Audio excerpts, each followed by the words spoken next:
Bonjour à tous, je pense que la lecture des deux premières parties de ce livre vous a plu, le dossier 62. Alors, on peut vraiment continuer à taper dedans, à lire, parce que là j'en suis qu'à la page 74, et il y a environ 625 pages.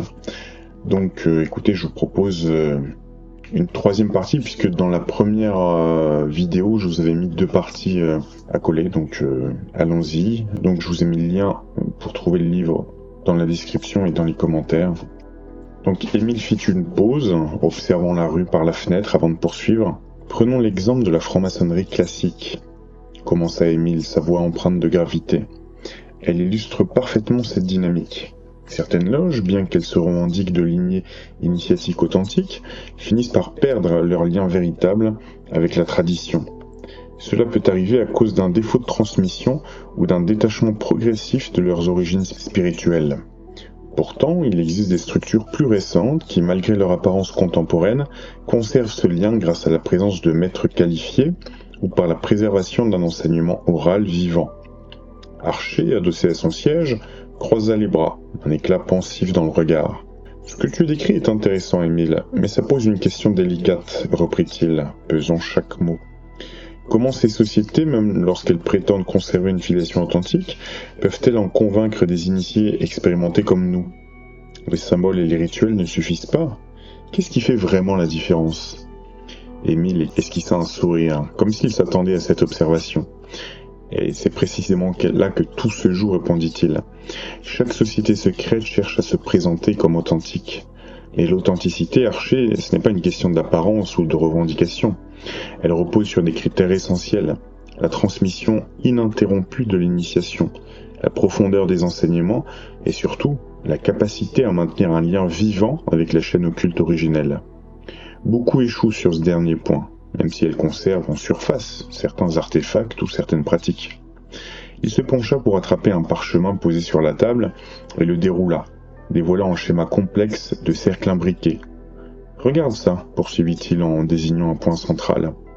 Les sociétés affiliées, malgré leurs efforts pour se rapprocher de la source initiatique, risquent de devenir des groupes périphériques, détachés du courant spirituel originel.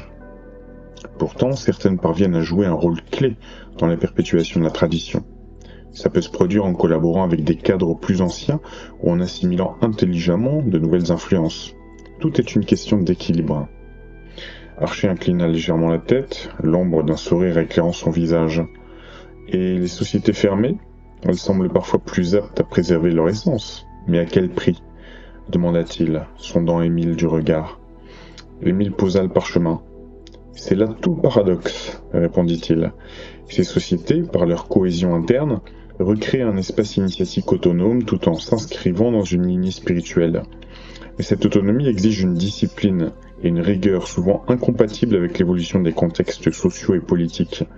Elles risquent de devenir des forteresses isolées, trop repliées sur elles-mêmes pour s'adapter sans trahir leur essence. » Un silence ponctua ces paroles, seulement troublé par le bruit du vent qui s'insinuait entre les interstices des fenêtres. Archer, les doigts effleurant distraitement le bord de la table, semblait mesurer l'ampleur des enjeux évoqués. Le silence s'étira un instant, ponctué seulement par le cliquetis des glaçons dans le verre de whisky qu'Émile tenait dans ses mains. Archer, les yeux rivés sur le schéma qu'Émile lui avait tendu, semblait peser chaque détail, chaque implication. De son côté, Émile s'adossa dans son fauteuil, ajustant les lunettes sur son nez avec une lenteur calculée. L'ambiance feutrée du dernier étage d'un vieil immeuble, avec ses boiseries sombres et sa lampe vacillante, conférait à leur discussion une gravité presque mystique. « L'authenticité, reprit Émile d'une voix posée, est une arme subtile. Elle confère un pouvoir immense, mais ce pouvoir ne se mesure pas par des moyens classiques, comme l'influence territoriale, la richesse ou le nombre de membres. » Archer posa son crayon, un pli de réflexion entre les sourcils. « Alors Émile, comment reconnaître cette authenticité quand tout semble voilé par les apparences ?» Un sourire discret se dessina sur le visage d'Émile. Il fit glisser une feuille à noter vers Archer. « La clé réside dans la connexion avec ce que nous appelons la chaîne occulte. Les sociétés qui perdurent, celles qui marquent véritablement l'histoire, ne le doivent pas uniquement à leur structure organisationnelle. Elles survivent parce qu'elles adaptent leurs pratiques tout en restant fidèles aux principes initiatiques qui les définissent. Il marqua une pause, pointant un diagramme complexe sur le papier. « Imagine une étoile de mer, dit-il. Une société authentique évolue de manière stellaire, multipliant ses ramifications. Ses tentacules lui permettent d'influencer discrètement d'autres groupes. Même si ses moyens matériels ou humains semblent limités, son essence continue de rayonner, parfois en revitalisant des groupes plus jeunes, leur conférant une légitimité temporaire pour un but plus grand. » Archer parcourut les notes du regard, fronçant légèrement les sourcils. « Si je te suis bien, ça signifie qu'une société authentique peut manipuler ou absorber d'autres groupes tout en rendant son origine indétectable ?»« Exactement, » confirma Émile en posant son stylo sur la table. « C'est là que réside leur véritable pouvoir. Les sociétés les plus authentiques savent se dissimuler derrière des structures secondaires ou des affiliations. Parfois, elles choisissent de se retirer temporairement tout en maintenant leur influence par des relais discrets. A l'inverse, une société ancienne peut perdre toute authenticité si elle rompt ce lien vivant avec ses principes fondamentaux. » Un silence pesa un instant sur leurs échanges. Archer, la main posée sur le bord de la feuille, réfléchit un instant avant de murmurer. « Si l'authenticité se cache aussi profondément, peut-on réellement espérer la distinguer du faux ? Par exemple, ce manifeste appelé Illuminatiam, est-il un paravent pour les vrais Illuminati, ou est-ce un leurre ? Et les livres de Neotech Publishing cacherait-il la philosophie des vrais Illuminati, entre guillemets, ou bien pas du tout ? Et la révolte d'Atlas d'Ayn Rand ? Archer s'étourdissait lui-même tellement son esprit le bousculait de questions. « C'est pas du tout facile de distinguer le vrai du faux derrière les nuages de fumée, » répondit Émile avec un éclat énigmatique dans le regard. « Mais n'est-ce pas là tout l'intérêt de notre quête ?» Archer s'adossa lentement à sa chaise, ses traits marqués par une intense réflexion. « Et comment un chercheur peut-il démêler cet enchevêtrement ?» demanda-t-il, sa voix mesurant l'ampleur de la tâche. Émile, impassible, désigna une autre feuille sur la table, en s'appuyant sur des repères, entre guillemets. Ces paramètres servent à identifier des caractéristiques partagées entre plusieurs groupes.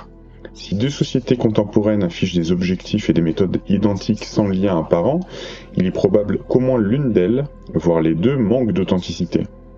Une société véritablement authentique, elle, se distingue par sa capacité à influencer discrètement, tout en restant fidèle à ses racines. C'est tout ce que je peux te dire pour l'instant. Le tintement discret d'une horloge ancienne interrompit un instant la conversation, résonnant comme une pause nécessaire dans cet échange intense. Archer, absorbé, posait une nouvelle question, cette fois avec un mélange de scepticisme et de fascination. Si ces sociétés dissimulent si bien leur essence, comment peut-on être sûr qu'elles existent vraiment ? Un sourire énigmatique traversa le visage d'Émile, qui haussa légèrement les épaules. C'est justement là que réside leur génie. Elles laissent des indices, des fragments, mais jamais de preuves directes. La véritable marque se trouve dans les changements qu'elles insufflent, subtils, imperceptibles pour le commun des mortels. Elles n'existent pas comme des institutions visibles, mais comme des courants sous-jacents. La lumière vacillante de la lampe à huile projeta des ombres mouvantes sur les murs, ajoutant une dimension presque mystique à l'échange. Archer se pencha à nouveau sur les documents éparpillés devant lui, décidé à aller plus loin dans cette énigme labyrinthique. Quelques instants plus tard, Archer et Émile quittèrent la pièce austère où ils avaient exploré les fondements théoriques des sociétés secrètes. Ils se retrouvèrent après une longue marche dans un espace bien différent, une sorte d'observatoire dissimulé sous un dôme de verre ancien. La structure offrait une vue saisissante sur les lumières de la ville en contrebas, semblable à une constellation reflétant le vaste réseau de mystères qu'il s'efforçait de comprendre. Émile s'avança vers une table centrale, y posant un manuscrit relié de cuir, qu'il avait emporté avec d'autres ouvrages dans un gros sac à dos, et visiblement ancien. Il avait convenu avec son père qu'il fallait fréquemment changer d'endroit pour éviter des micros ou des personnes indésirables, car le père d'Émile était probablement surveillé. Il n'avait jamais pu en être sûr, avec certitude. Avec une précaution presque cérémonieuse, Émile ouvrit donc l'ouvrage, dévoilant des inscriptions et des diagrammes tracés à la main. Les reflets de la lumière sur le parchemin semblaient murmurer que ce lieu, comme le livre, était à mi-chemin entre le visible et l'invisible. « Parlons de l'égrégore », commença Émile, adoptant un ton grave. « C'est un concept aussi abstrait que fondamental pour comprendre l'énergie collective qui anime les sociétés secrètes. » Archer, attentif, se pencha légèrement pour observer les illustrations qui parsemaient le texte ouvert devant eux. Les schémas complexes mêlaient figures géométriques et symboles anciens, ajoutant une aura mystique à la conversation. L'égrégore, poursuivit Émile, n'est pas une entité autonome. C'est une force astrale, une sorte de pensée vivante, entre guillemets, qui naît et existe uniquement grâce à un groupe de personnes partageant une idée commune. Leur énergie collective l'alimente, et cette force, à son tour, influence le groupe. Une boucle énergétique se crée alors, rendant le tout plus grand que la somme de ses parties. Archer fronça les sourcils, réfléchissant. Si je comprends bien, ça signifie qu'une société secrète peut continuer à exister sur un autre plan, même après sa dissolution physique ? Exactement, confirma Émile en hochant de la tête. Un égrégore bien établi persiste dans le royaume astral. Si des années ou des siècles plus tard une nouvelle société émerge avec une structure ou une idéologie similaire, cet égrégore peut s'y rattacher. Il se nourrit alors à nouveau de l'énergie du groupe et revient à la vie, entre guillemets, si on peut dire. Il marqua une pause, son doigt traçant une ligne sur une illustration représentant deux figures opposées, chacune entourée de cercles concentriques. Les anciens symbolistes appelaient ces énergies primordiales Adam Kadmon et Adam Bélial. Le premier incarne l'harmonie et l'évolution spirituelle, tandis que le second représente la destruction et le chaos.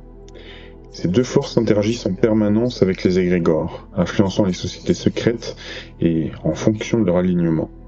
C'est une danse cosmique, un équilibre fragile. Archer observa longuement le schéma, absorbé par cette notion fascinante. Ça explique beaucoup de choses, murmura-t-il, presque pour lui-même. Mais cela soulève aussi d'autres questions. Jusqu'où cette influence peut-elle s'étendre ? Émile esquissa un sourire énigmatique, laissant planer le mystère. Archer resta pensif, ses doigts effleurant le bord de la table. Donc ces égrégores, disons-le ainsi, peuvent être des catalyseurs d'évolution ou des forces de chaos, selon la dynamique qui les anime. Émile hocha la tête avec un léger sourire. C'est une manière succincte mais juste de le formuler. Prenons l'exemple des sociétés portées par des idéaux altruistes ou spirituels.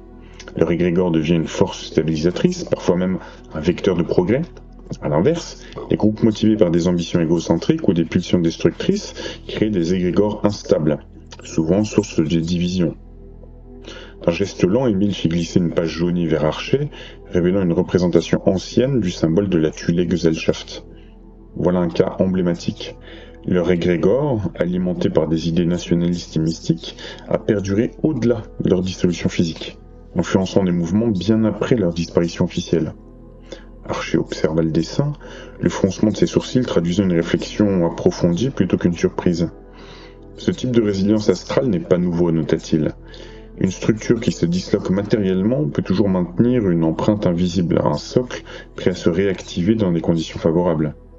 Plus qu'un socle, précisa Émile, c'est une influence vivante, naviguant comme un navire astral et laissant des vagues derrière elle. Ces vagues peuvent submerger d'autres structures, ou au contraire, les renforcer.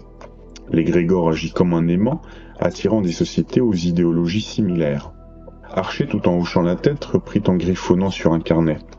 Ça suppose donc que les égrégores, les plus puissants, transcendent leurs créateurs initiaux pour les transformer en entités autonomes. Une fois ancrés dans un plan astral, ils deviennent des forces motrices, échappant parfois au contrôle des groupes qui les ont engendrés. Émile acquiesça avec une lueur d'appréciation dans le regard. C'est précisément cette autonomie relative qui rend leur étude fascinante, mais aussi périlleuse. Toute tentative de cartographie nécessite une intuition affinée, une lecture attentive des schémas historiques et des influences résiduelles. Archer referma son carnet, ses pensées tournées vers ce que ces informations pouvaient signifier pour lui. Dans ce cas, les égrégores ne sont pas simplement des outils, ils sont des forces stratégiques, des alliés ou des adversaires en puissance. La question n'est pas seulement de les cartographier, mais aussi de savoir comment interagir avec eux sans se laisser dévorer. Un silence méditatif s'installa entre eux, seulement brisé par le grincement des poutres sous le dôme. Archer leva les yeux vers les étoiles visibles à travers la verrière. Ces égrégores, dit-il finalement, ressemblent à ces étoiles. Leur lumière peut guider ou aveugler, selon la perspective. Émile sourit légèrement. Une belle métaphore. Ce n'est pas tant la lumière qui compte, mais l'interprétation que l'on en fait. Certains brillent pour orienter, d'autres pour égarer. À nous de discerner lesquels observer. Et pourquoi ? Après un instant, ils quittèrent l'observatoire pour descendre dans une salle voûtée. La lumière tamisée des chandeliers dessinait des ombres dansantes sur les murs. Au centre, une large table était couverte de documents soigneusement empilés qu'Émile avait sortis de son sac. Cette fois, leur discussion allait s'attaquer à des questions encore plus délicates, la chaîne occulte et l'ingérence dans les sociétés secrètes. Émile déroula un parchemin jauni où des symboles étranges s'entremêlaient à des diagrammes complexes. Il effleura du doigt une description au centre, le regard plongé dans une réflexion dense. « Archer, commença-t-il, la chaîne occulte est au cœur même de la structure des sociétés secrètes. Imagine un réseau subtil, unifiant entités, maîtres disparus, initiés contemporains et idéaux transcendants. C'est une force à la fois astrale et matérielle, agissant silencieusement, mais avec une puissance indéniable. » Archer, les bras croisés, considéra les mots d'Émile avec attention. « Et cela se distingue de l'égrégore dont nous avons déjà parlé ?» demanda-t-il, un sourcil levé, comme pour tester la logique derrière cette différenciation. « Absolument, répondit Émile, en désignant un schéma sur le parchemin. L'égrégore est une entité énergétique collective, un produit de la pensée et de l'intention des membres d'un groupe. La chaîne occulte, en revanche, est un réseau vivant qui transcende les intentions individuelles. Elle relie participants conscients et inconscients traversant les plans matériels et astrales. C'est une structure d'interdépendance où chaque élément agit comme un maillon essentiel. » Archer hocha lentement la tête. « Un mécanisme complexe mais cohérent, admit-il en scrutant les entrelacements gravés sur le parchemin. Alors, dans le cadre des sociétés secrètes, cette chaîne devient à la fois un atout et une contrainte. Comment ça se manifeste, concrètement ? Lorsqu'une société secrète s'aligne délibérément sur une chaîne occulte, expliqua Émile, en s'installant confortablement dans son siège, elle en devient une extension. Ce positionnement lui permet d'accéder à une puissance phénoménale, tout en l'intégrant dans un dessein plus vaste. Cependant, ça implique aussi une certaine perte d'autonomie, car la société se trouve alors au service d'un pouvoir supérieur. Un éclair de compréhension passa dans le regard d'Archer. En d'autres termes, une société qui ignore ce lien peut rester indépendante, mais elle ne bénéficiera pas de l'influence renforcée qu'apporte l'alignement conscient avec une chaîne occulte. Exactement, confirma Émile avec un sourire. C'est ce qui distingue les sociétés durables de celles qui s'effondrent. L'authenticité d'un lien avec la chaîne occulte détermine souvent la longévité et l'impact d'une organisation. Émile déploya ensuite un autre manuscrit où le mot ingérence était inscrit en lettres capitales. Cela nous amène à un autre point clé, reprit-il, l'ingérence. C'est une méthode subtile mais fondamentale. Une société secrète peut s'infiltrer dans une autre pour influer sur ses décisions, et parfois même pour en prendre le contrôle. C'est un outil stratégique aussi ancien qu'efficace. Archer posa son carnet sur la table, son expression passant de l'intérêt à une légère méfiance. Une approche qui, malgré son efficacité, pourrait aisément être qualifiée de manipulation, nota-t-il. Dans le monde profane, peut-être, admit Émile avec un léger hochement de tête. Mais dans l'univers des sociétés secrètes, l'ingérence est considérée comme une méthode légitime, parfois même nécessaire. Elle peut prendre différentes formes, l'infiltration d'un ou plusieurs membres dans une société cible, par exemple. Ces infiltrés gravissent les échelons, s'intègrent discrètement et atteignent des positions d'influence stratégique. Archer esquissa un sourire en coin. Comme des espions en somme, mais au service d'un objectif qui dépasse l'individu. Émile croisa les mains, inclinant légèrement la tête. Justement, ce genre d'intervention ne vise pas la destruction d'une société, mais son réajustement selon une vision ou un objectif plus large. Une société mère peut influencer une société affiliée sans que cette dernière ne se rende pleinement compte de la portée de cette ingérence. Même chose dans les circuits financiers, si on prend la métaphore d'une holding et de toutes les sociétés qui la composent. Archer s'adossa à son fauteuil, son regard pensif rivé sur le schéma. C'est une mécanique brillante, mais également périlleuse. Une mauvaise gestion de ces interférences pourrait provoquer des divisions internes ou un effondrement complet. Un silence méditatif s'installa, entrecoupé par le bruit des chandelles crépitant doucement dans leur support. Archer rompit finalement le silence. Cette idée d'ingérence, comme celle de la chaîne occulte, montre à quel point ces systèmes fonctionnent sur une combinaison de confiance, de contrôle et de mystère. Émile esquissa un sourire.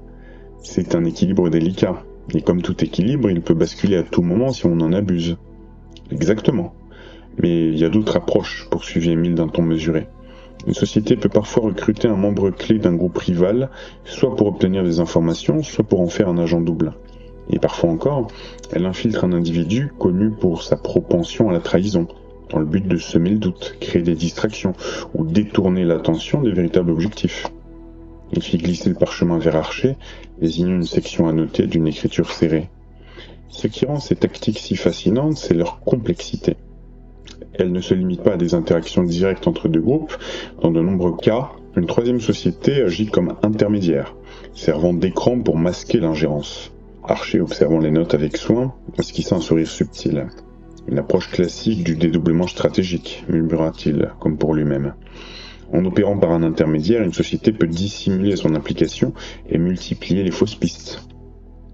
Émile hocha la tête, approuvant l'analyse. Prenons un exemple concret, dit-il en traçant de son doigt un triangle sur le parchemin, chaque sommet représentant un cercle imbriqué.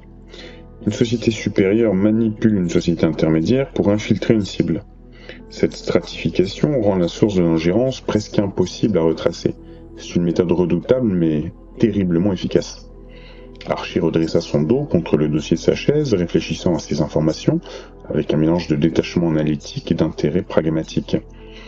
Ces mécanismes, aussi fascinants soient-ils, me semblent dangereusement proches de l'autodestruction. Une telle complexité ne risque-t-elle pas d'exposer les sociétés supérieures à des erreurs fatales ou à des contre-manœuvres imprévues ? Émile croisa les bras, un sourire énigmatique éclairant son visage. C'est tout l'art de l'ingérence, Archer. Gérer la complexité tout en minimisant les risques demande une discipline presque militaire. Les sociétés les plus habiles s'entourent de systèmes d'autoprotection pour s'assurer que même en cas de découverte, les dommages restent circonscrits. Un silence s'installa, marqué seulement par le crépitement des chandelles. Archer releva les yeux, l'expression grave. Ces sociétés, leur influence est plus vaste et insidieuse que ce que je supposais, souffla-t-il. Un réseau, une chaîne vivante. Ce n'est pas seulement un jeu d'échecs, mais un échiquier sans fin. Émile se pencha légèrement en avant. Elles influencent bien plus que nous ne pouvons l'imaginer. À bien des égards, comprendre des mécanismes, ces mécanismes-là, revient à percer les mystères de l'histoire humaine elle-même. Mais il ne faut jamais oublier que leur pouvoir réside dans ce qui reste invisible. Archer, son regard fixé sur le parchemin, laissa ses pensées dériver. « Et si cette chaîne dissimulait bien plus que ce que nous soupçonnons encore ?» demanda-t-il à voix basse. Le murmure fut avalé par l'atmosphère solennelle de la pièce. Sans un mot de plus, Émile se leva et désigna un passage dissimulé dans le mur de pierre.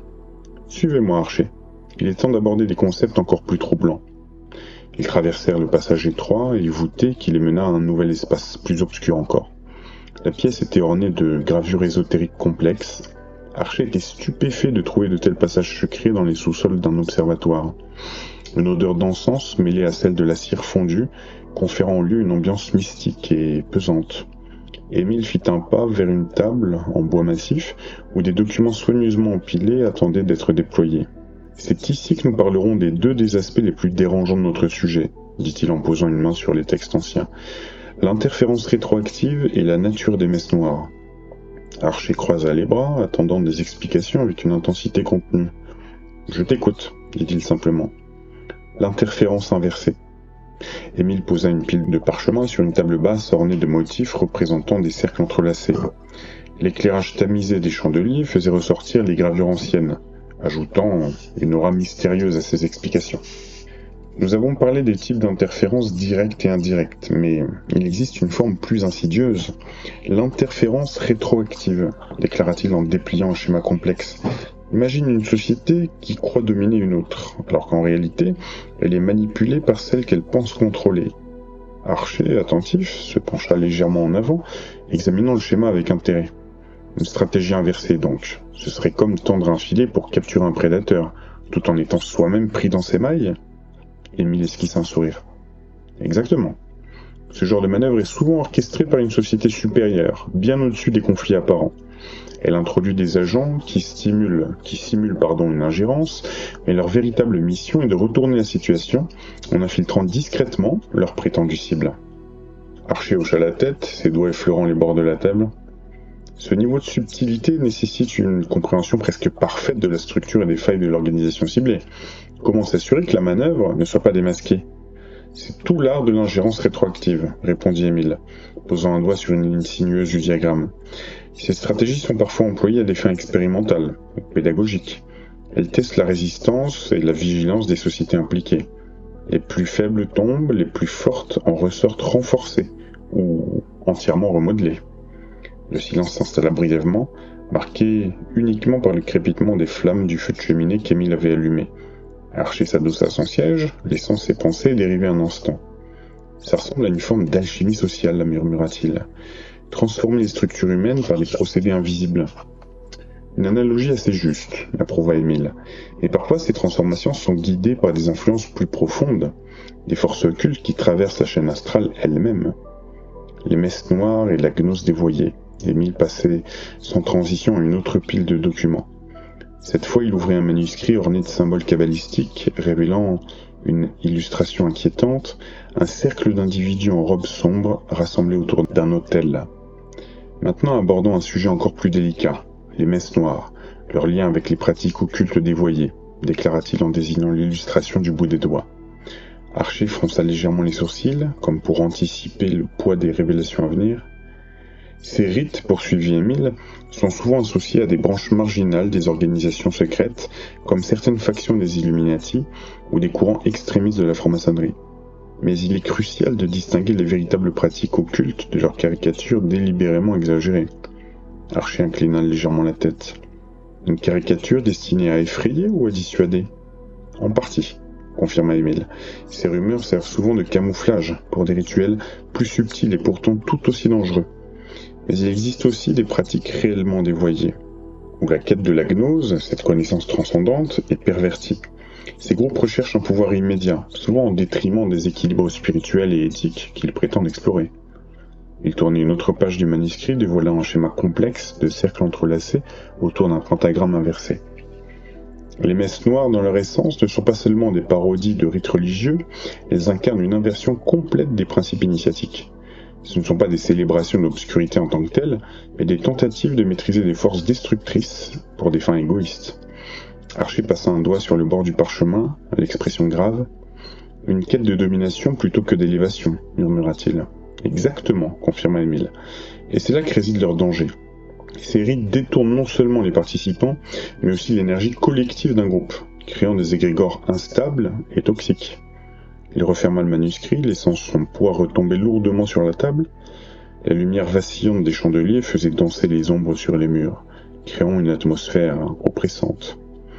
Alors, continua Émile en fixant Archer, la question demeure, comment distingue-t-on une véritable quête spirituelle d'une gnose dévoyée ? Archer, le regard toujours fixé sur les pages ouvertes, répondit d'un ton réfléchi. En observant ce qu'elle laisse derrière elle. Une vraie quête construit même dans la douleur. Une quête dévoyée ne fait que détruire, en s'auto-détruisant dans le processus. Un sourire fugace passait sur le visage d'Émile. Une conclusion digne d'un initié. Ils restèrent silencieux un moment, chacun plongé dans ses pensées. Les Illuminati et la perversion des rites. Archer s'adossa à son siège, ses doigts tapotant distraitement la coudoir, une ombre de réflexion passant sur son visage. Les Illuminati seraient-ils donc à l'origine de ces dérives ? Émile ajusta sa position, comme s'il pesait chaque mot avant de répondre. Pas directement. Les Illuminati, dans leur acception moderne, ne forment pas une organisation monolithique. Leur nom est souvent utilisé à tort pour désigner des groupes ou des idées divergentes.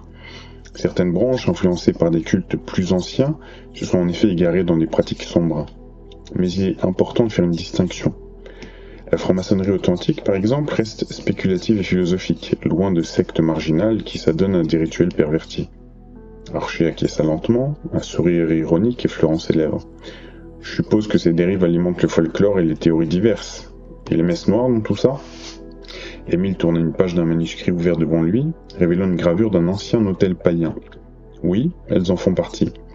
Mais il faut comprendre que ces rites remontent à des époques bien antérieures à l'ère chrétienne. Prenons les Phéniciens par exemple. Ils offraient leurs enfants en sacrifice à Cronos, connu aussi sous le nom de Saturne.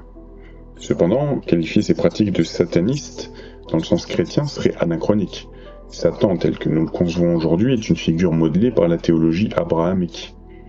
Archer, le regard toujours fixé sur les gravures, posait une question qui sembla peser sur lui depuis un moment. Ces pratiques, qu'elles soient païennes ou modernes, ne servent-elles pas principalement de prétexte pour établir une domination psychologique sur les initiés ? Émile hocha la tête, approuvant cette analyse. Absolument.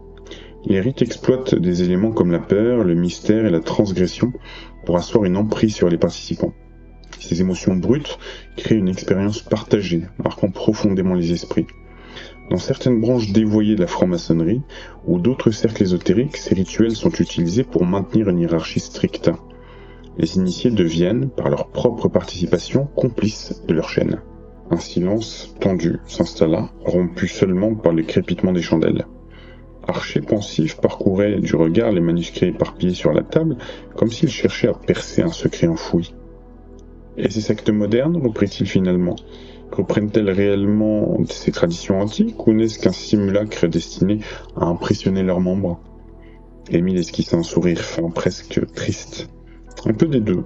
Certaines adoptent des éléments de rite antique pour leur symbole de pouvoir. Mais souvent, ces traditions sont vidées de leur essence spirituelle, devenant des parodies destinées à manipuler leurs membres. En réalité, peu de ces groupes comprennent vraiment les racines des pratiques qu'ils prétendent suivre. Ils s'appuient sur des fragments déformés, créant ainsi des égrégores instables et dangereux. Archer releva les yeux, croisant le regard d'Émile. « Une quête de contrôle sous prétexte d'élévation spirituelle », murmura-t-il. « Exactement, confirma Émile. Ces pratiques modernes sont bien souvent plus psychologiques que mystiques. Leur but n'est pas tant la transcendance que le contrôle total de leurs adeptes. » Archer se leva, arpentant lentement la pièce. Ses pas résonnaient faiblement sur le sol de bois poli, comme pour dissiper une tension invisible. « Donc ce que nous appelons satanisme, murmura-t-il, n'est en réalité qu'un masque, une façade dissimulant des pratiques bien plus complexes et enracinées dans l'Antiquité. » Émile, assis dans un fauteuil d'époque, croisa les mains sur ses genoux et acquiesça avec gravité. Exactement. Ces rites ne sont pas un simple retour au paganisme authentique, mais une réinterprétation cynique et instrumentalisée. Ils s'approprient des symboles anciens, ceux de Seth, de Chronos et de bien d'autres, pour fabriquer une mythologie de pouvoir. Cette appropriation déforme leur essence originelle pour les adapter aux ambitions modernes de contrôle et de domination. Archer s'arrêta près d'une étagère garnie de livres anciens, son regard se perdant un instant. C'est précisément cette réinterprétation qui les rend insaisissables, n'est-ce pas ? Un ennemi sans visage véritable. Et donc difficile à combattre, confirma Émile, ses paroles lourdes de sens. Il racine dans la franc-maçonnerie spéculative. Émile et Archer étaient rentrés à la maison, celle d'Émile et de son père. C'était finalement l'endroit le plus sûr. Elle était immense. Dans une salle faiblement éclairée par un lustre en cristal, la conversation bifurquait vers des origines plus codifiées. Une large table était jonchée de documents précieux.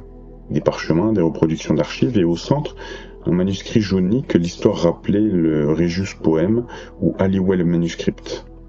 Émile saisit le manuscrit avec une précaution presque cérémonieuse, ses doigts effleurant délicatement le papier fragile. Voici une des premières traces écrites de la tradition maçonnique.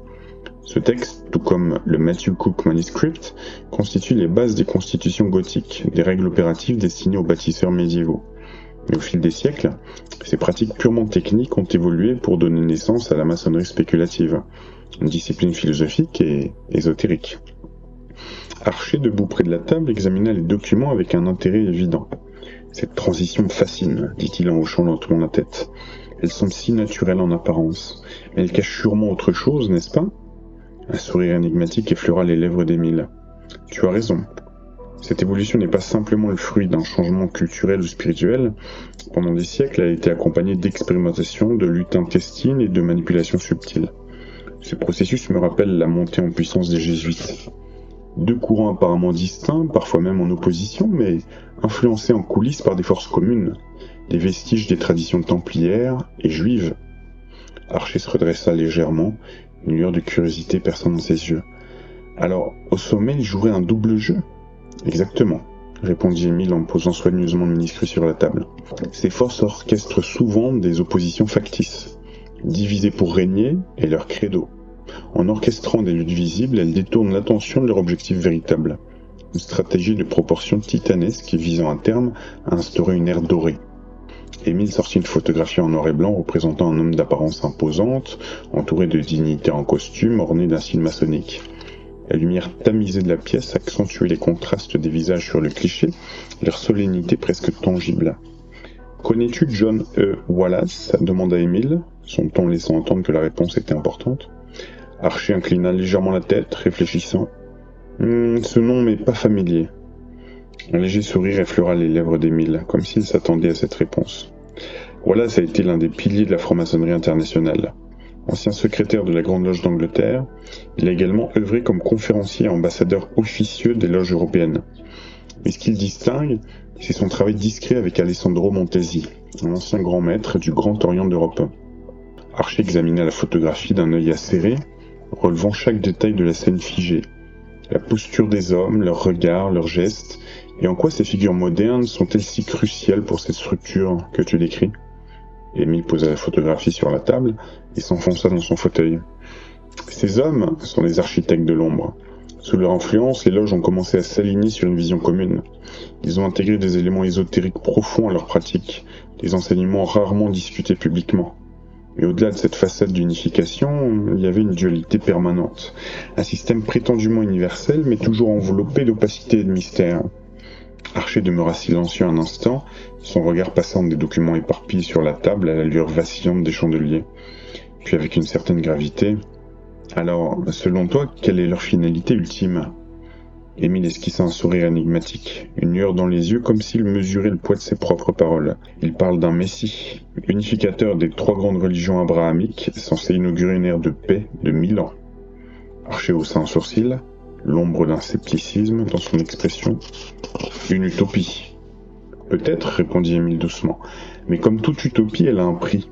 Et ce prix est payé dans l'ombre, par des sacrifices et des décisions que la majorité des hommes ne pourrait ni comprendre ni accepter. Un silence s'installa, ponctué par le crépitement des bougies. Archer se leva lentement, ses pensées semblant s'entremêler dans une contemplation silencieuse. Cette vision ressemble autant à une promesse qu'à une menace, murmura-t-il, presque pour lui-même. Émile se redressa, l'intensité dans son regard rompant l'atmosphère contemplative. Et c'est là tout l'enjeu, Archer. Une promesse pour certains, un piège pour d'autres. Ces forces travaillent dans des profondeurs que même leurs acteurs ne saisissent pas toujours. C'est pourquoi il est essentiel d'étudier, de comprendre et de rester en garde. Archer se tourna vers Émile, son expression mêlant fascination et prudence. Cette exploration des racines de la franc-maçonnerie, ou des forces occultes derrière les ambitions du nouvel ordre mondial, n'était pas seulement un voyage intellectuel, c'était un labyrinthe où chaque réponse semblait ouvrir une nouvelle énigme, chaque certitude dissimulait un doute encore plus grand. Les murs de cette autre pièce étaient chargés d'étagères débordant de manuscrits anciens. L'odeur de papier jauni et de cire flottait dans l'air, conférant à l'endroit une aura solennelle. Et Émile tendit à Archer un document fragile, son expression marquée par une certaine fierté. « Voici, dit-il en désignant le texte, un témoignage crucial. La fondation officielle de la franc-maçonnerie spéculative en 1717. Mais ne te laisse pas berner par les apparences. Ce n'est pas une genèse, mais une déviation, comme l'a justement écrit René Guénon. » Archer, le regard scrutateur, feuilleta le manuscrit avec précaution. « Une déviation ?» développe. Émile ouvrit une carte ancienne représentant l'Europe au XVIIe siècle, ses doigts suivant des tracés à peine visibles. Tout commence bien avant cette date, expliqua-t-il. En 1614, 2 manifestes énigmatiques, Fama Fraternitatis et Confessio Fraternitatis, furent publiés. Ces écrits des Rosicruciens portaient un message révolutionnaire, à la fois mystique et critique envers l'Église. Archer fronça les sourcils. Les Rosicruciens ? Une simple société ésotérique ? Pas exactement, répondit Émile. Ils représentaient un pont entre les mystiques catholiques et le protestantisme en plein essor. Leur objectif, réintroduire des enseignements mystiques oubliés, prétendument hérités des traditions égyptiennes et, selon certaines théories, des vestiges d'Atlantis. Archer examina une page griffonnée en latin. Leur influence est-elle vraiment étendue au-delà de quelques cercles intellectuels ? Absolument. Leur philosophie a laissé une empreinte indélébile, continua Émile. Ils ont inspiré la fondation de la franc-maçonnerie spéculative, officialisée à Londres en 1717 lors d'une assemblée tenue dans une taverne nommée Goose and Greedy Run, le jour de la Saint-Jean-Baptiste. La double alliance, Illuminati et Jésuites. Émile se leva et agita une autre feuille à noter, son écriture serrée barrant les marges. « Mais cette histoire n'est qu'une façade, reprit-il. La création de la franc-maçonnerie moderne était une étape d'un plan bien plus vaste, poser les bases du nouvel ordre mondial. » Archer se redressa légèrement, une lueur d'intérêt dans le regard. « Tu insinues que tout cela était prémédité ?»« Pas simplement prémédité, mais orchestré, rétorqua Émile. Et par 2 forces qu'on imagine souvent en opposition, les Illuminati européens et les Jésuites. Ces derniers, bien qu'officiellement dissous par le pape Clément XIV en 1773, ont maintenu leur influence dans l'ombre, avant d'être rétablis en 1814. Pendant cette période, ils ont établi des liens stratégiques avec certaines branches de la franc-maçonnerie. Archer hocha la tête, réfléchissant à des connexions inattendues. Et leur objectif ? Émile posa le manuscrit sur la table, lissant les pages comme s'il craignait qu'elles ne disparaissent. Leur ambition ultime était de fusionner spiritualité et pouvoir séculier, afin de garantir un contrôle global. Même des figures comme Napoléon, que l'histoire se présente comme des acteurs indépendants, étaient des pions dans ce jeu complexe. Un silence lourd s'installa, seulement troublé par le bruissement des pages et le souffle léger d'une bougie vacillante. Archer sembla peser chaque mot, mesurant l'ampleur des implications. Émile ouvrit un document jauni, les coins fragiles, marqués par le passage du temps. À l'encre décolorée figurait la signature d'un certain Vincenzo Soro, un érudit controversé. Ce texte, dit Émile en désignant des paragraphes soigneusement annotés, établit un lien fascinant entre les hiéroglyphes égyptiens, l'alchimie et ce qu'il nomme des entités extradimensionnelles. Écoutez, je vous propose d'arrêter là aujourd'hui la lecture de cette deuxième partie, en réalité la troisième. Dites-moi si ça vous plaît. Je vous dis à très bientôt.